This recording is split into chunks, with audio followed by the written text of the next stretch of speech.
యెషయా గ్రంథం 54వ అధ్యాయం 14వ వచనం.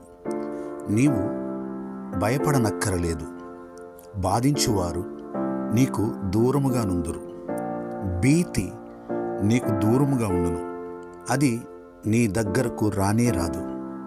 ప్రియులరా, దేవుని వాగ్దాన వాక్యం ప్రభు స్పష్టంగా ఈ వాగ్దానాన్ని తెలియచేస్తున్నాడు. నీవు భయపడనవసరం లేదు.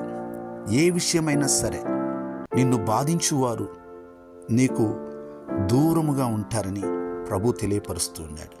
నీవు భీతి చెందనవసరం లేదు, ఎందుకంటే భీతి నీకు దూరముగా ఉండును, అది నీ దగ్గరకు రానే రాదు.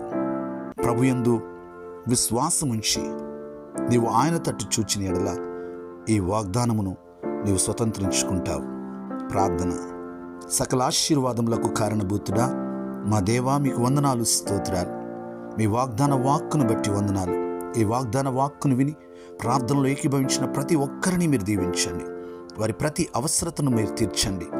అయ్యా, ఇదిగోనైనా నిశ్చయముగా నీవు ప్రభు మాకు తోడుగా ఉండి ప్రభు మమ్మల్ని మీరు బలపరుస్తున్నందుకు వందనాలు.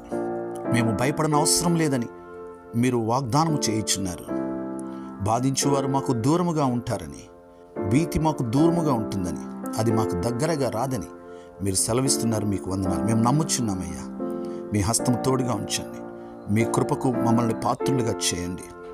ఈ ప్రార్థనలో ఏకీభవించిన ప్రతి ఒక్కరిని, వారి కుటుంబాలను దీవించి ఆశీర్వదించండి. కృపలో బలపరచండి. వారి ప్రతి అవసరతను తీర్చండి. మీరే మహిమ పొందండి. మీ నామునికే మహిమ చెల్లిస్తూ, మీకే స్తుతులు చెల్లిస్తూ ఈ దినమంతా మీ సన్నిధి తోడుగా ఉంచమని యేసు నామములో ప్రార్థిస్తున్నాము తండ్రి. ఆమేన్.